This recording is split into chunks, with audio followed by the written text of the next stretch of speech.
Welcome back to Held's Huddle. I'm your host, Sabrina Terrell, and this week we have Coach Held on the show to talk about our game against Tyler and Arkansas Baptist. Coach, could tell us a little about Tyler.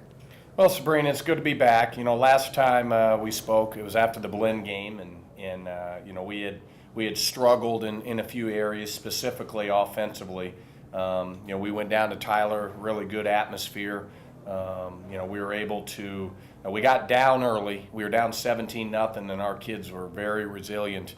We were able to come back, tie it up. Played a lot better offensively. Got into the third quarter, and we were down and came back again.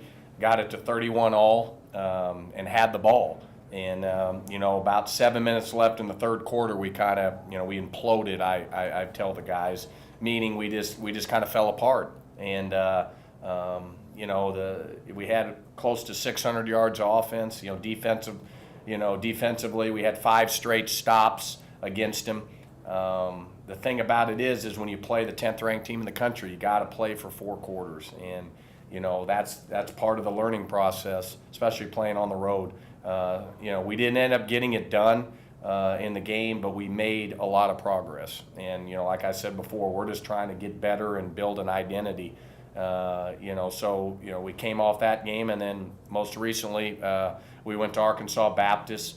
They had not been very successful. I told the guys going into it, I said, they might have not played well the week before, but they were going to play well against us, and they did. They played a lot better.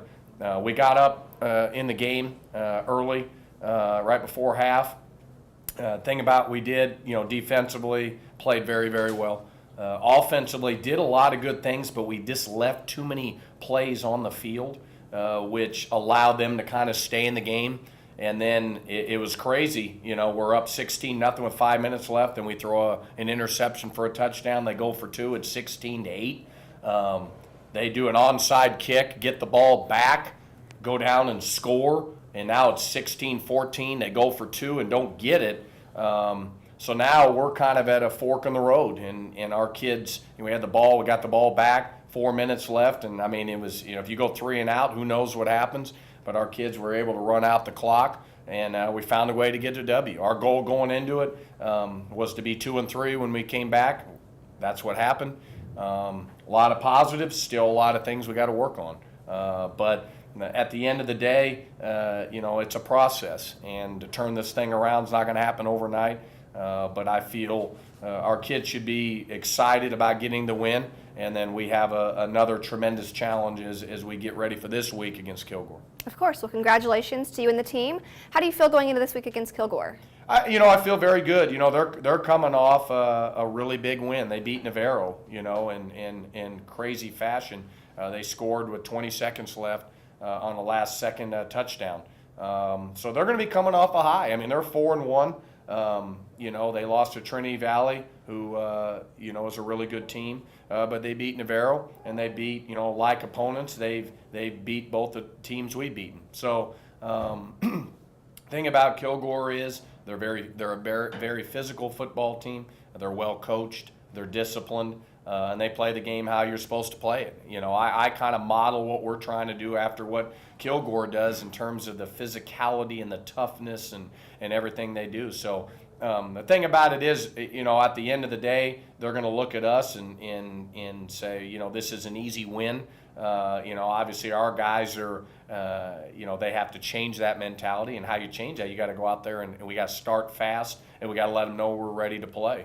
But we got to go on the road again 3 weeks in a row, stay in a hotel, 7-hour trip. So, we got to find a way to get it done. It's not easy winning on the road, but I like going on the road. It should be a nice atmosphere. It's our homecoming, and I look at it when you schedule somebody for, when you're their homecoming game, they don't think much of you. So we got to be able to go out there and prove that we're a team that's worthy of being on the field and take care of business. Of course. Good luck to you, and we look forward to talking with you next week. Sounds good. Thank you.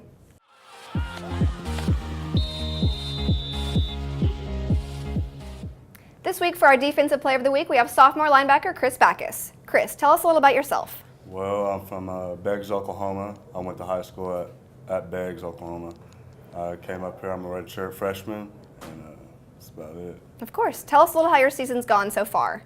It hasn't started off great, you know. We lost against DuPage, but we bounced back and got the W. So you can't really look back to the past. I mean, we just got to keep striving and keep winning games. And how do you plan to personally rebound after the losses and wins and move forward with the season? Well, we gotta work hard, stick with the game plan, and get better every day. Being a linebacker, what is your favorite part about the position? Probably gonna hit people. It's a physical game. That's what they got me back there to do. Of course. And what is your favorite coverage, man or zone? I like man. Man? Yeah. Why is that? I mean, if I man up on the person, I mean, if he beats me, that's on me. I can't blame it on nobody else. I think it's like a self-esteem thing. Of course. And what are your goals for this season? Go to the playoffs, get a conference championship, go to Natty, win the national championship. Of course. Well, thanks for coming on the show this week, Chris. Thank you. We'll talk to you again next week, I'm sure. Yep.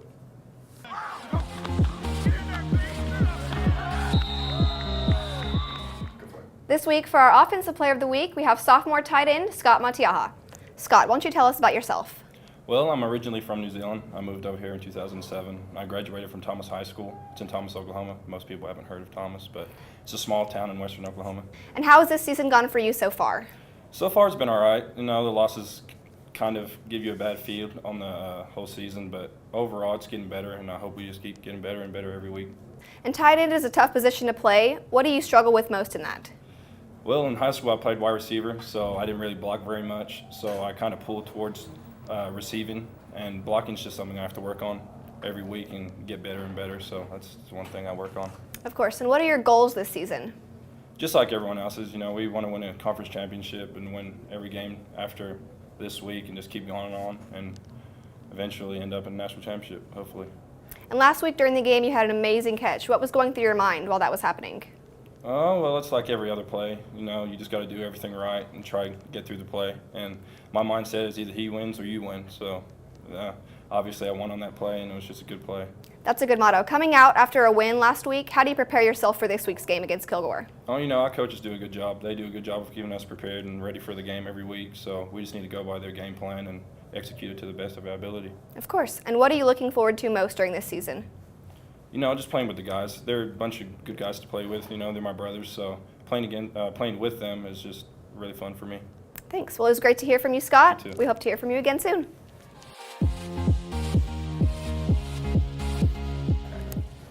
And this week, for our Coach of the Week, we're featuring Colby Ellis. Coach Colby, tell us about yourself.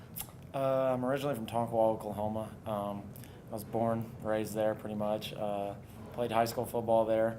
After playing there, I came here to NEO, and then after NEO, I went to Oklahoma State. And now I'm back here at NEO again. And how did you transition from playing football here to coming back and coaching here years later?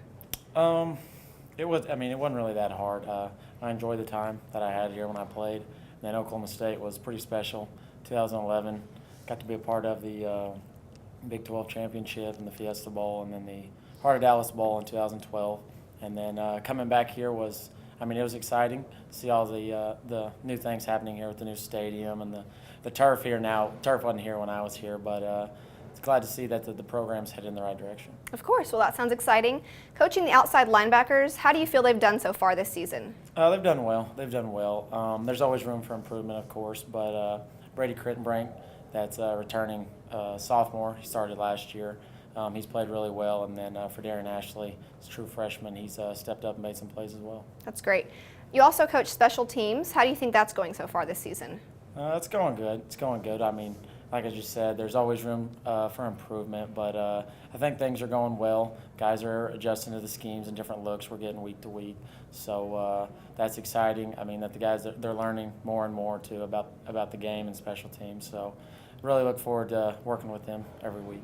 And in your mind, what is the most important special teams, if you had to pick?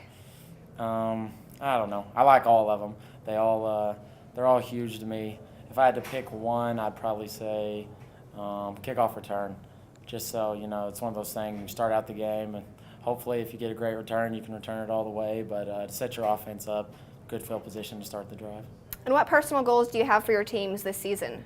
Just keep working. I mean, we're getting better and better, I feel, each week as a team.